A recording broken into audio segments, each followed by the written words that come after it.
I'm Kevin Crawford from Kevin Crawford Consulting, and welcome to the Executive Mirror. Well, welcome back to the Executive Mirror. I'm Kevin Crawford with Kevin Crawford Consulting, and I am again here with Relly Nadler. Thank you, Kevin. I'm Relly Nadler with True North Leadership. So I love these conversations, and I think we're going to talk now about the inner critic. And I'm sure you've dealt with executives with that. Maybe say a little bit of either your experience or what you've noticed with them. It's been my experience that every executive that I've worked with, if enough time goes by and enough conversations take place, they will admit that they are harsh on themselves and that they really don't have a belief that they're all that successful or accomplished in their position. I think this might come from the notion that we hear people talk about the executive façade. Yeah, so many times. Right. The facade. What do you know from that? From your, I think we all have that, and we think that maybe we're a fake. Maybe we're not as good. And it's like a hole inside, like you're saying, and the good side of that is I got to keep proving myself because they're going to find me out. Yes. And maybe I'm not as good. So often those people will work harder and they're successful. And so it's probably the effort in working harder to fill up that hole, but it's called the impostor syndrome. Yes. And so part of that is, could they also feel good about what they did? This critic I would talk about a lot with executives. And are you on your side or on your case? And I think people are on their case, and that's why they think they're successful. You better do this, you better do that. Come on now. It's more, better, faster. More, better, faster, which we all want, but it can really be damaging for an individual if they're not satisfied with anything. So that's their remedy, if you will, to the conversation that's taking place in there that doesn't feel so good. Yeah. I see. And it works to be successful, but then, and I'm sure you've seen it, if I ask them, what are your success factors? Well, I'm really hard on myself. I really drive myself. And it may have worked for many, many years. Is it still working? And I think some of that is, we know about technology. Have they updated their success rules? Sometimes I'll talk about that. Nice. And we know about software and everything else, a refresh. Sometimes in the coaching, it's a refresh on their success rules. And what I'm reminded of when I hear you talk is that conversation that they're having in there, that's the way they're going to lead or manage their people. Yes. So there's an assumption that remedy that they're using to kind of mask this internal feeling is the style of leadership that they're imposing on the people that are working for them. Wow, that is so true, Kevin.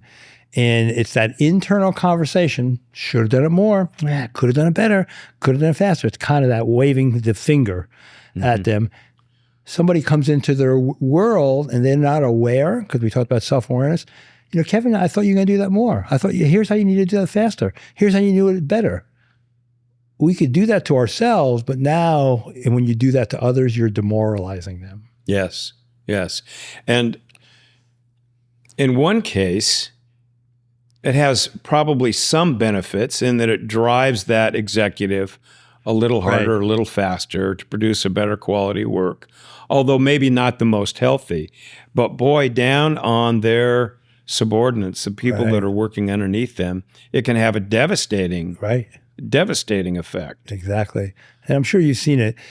The people below the executive level, they're just looking for recognition, acknowledgement. They want to make sure they please.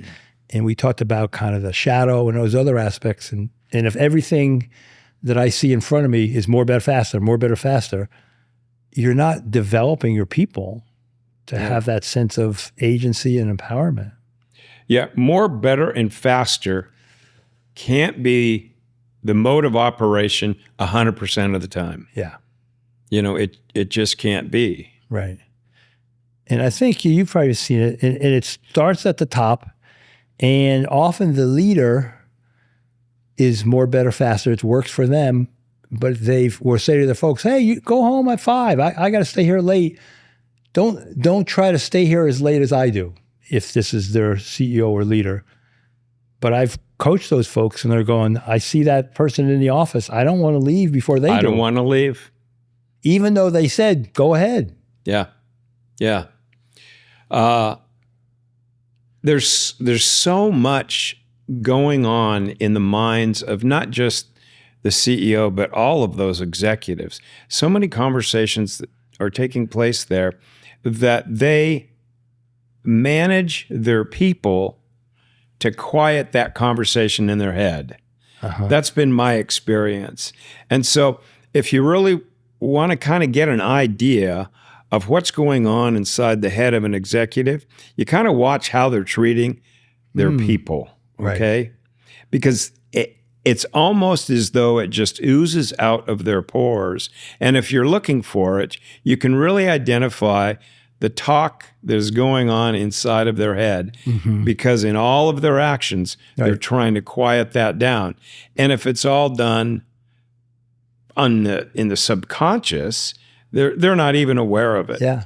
But it screams to those that are sensitive to it. I like when you said that. It screams to them, and think of that. It's silent to them, but it's screaming. That's a nice paradox. So how are you able to have that conversation, or are you able to, with folks about what's going on in their head? Because I think it's sensitive stuff, because they may not know. Mm-hmm. With everything in coaching, it drives on data. And if you're allowed to speak to the subordinates and gather information and bring that back and present it as themes that you're hearing, not particular feedback from, individuals, but themes, and add some credibility to it because it's coming from multiple sources. Then we start digging into it, But there's such a wall on all this kind of stuff that if you just walk in and want to sit down and have a conversation, you're going to be having a conversation with the theatrics that the executive wants you to be a part of. Right. It's almost a play that takes place. Yeah.